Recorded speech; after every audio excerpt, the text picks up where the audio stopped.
There are brands out there releasing wheels at £8,500, which I can tell you now are not better than the £2,000 wheels out there. Your friends might think that you've won the lottery and you've got loads of money, but that doesn't make the wheels better.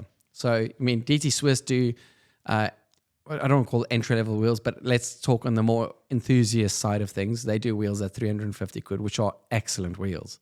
So if you had them already and you're upgrading to a cheap carbon wheel set that was just kind of slapped together and you're paying because it's carbon, it's not been made very well, yes, you might actually be buying a wheel that's worse off.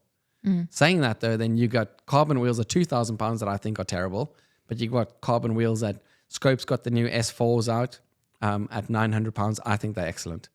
So it's a bit of a, unfortunately, it's not as simple as just saying upgrade your wheels. It has to be better wheels. It's not necessarily going to be better just because it's carbon, is what you're saying. It's not just based. I mean, yes, generally speaking, if you want to go for the best wheels, yes, it's going to end up being a carbon wheel. But you get really good aluminium wheels as well, and you get really bad carbon wheels. So it's not a clear cut, unfortunately. It's not as clear cut as just saying buy carbon wheels is better. It gets a lot more complicated in terms of what do you want to get out of the wheel. So if you want to have that more aerodynamic feel when you're out of the saddle, your bike almost feels slower, then you want deep section wheels, but then crosswind's an issue. Then if you want your bike to feel really nippy and fast like a go-kart, you want really shallow wheels because your bike will just steer much quicker. This obviously, it's a very similar effect to changing a stem length actually. Then you've got aspects of, so are you riding more gravel? So then you want a wider internal rim width so your tire sits better and doesn't roll as much if you're running big tires.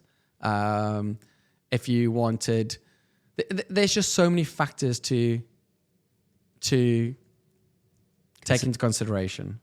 But yeah, I mean, I remember my first actual wheel upgrade as a kid on my road bike, and yes, it was a monstrous difference. The wheels looked exactly the same. They were both alloy. The hubs were very similar. It went from Novatex to a set of Campag Electrons. And yes, the difference was massive. But saying that, that wasn't because it's carbon alloy. It's a difficult thing to say yes or no to. So don't just fall for the marketing. For the marketing, unfortunately, yeah.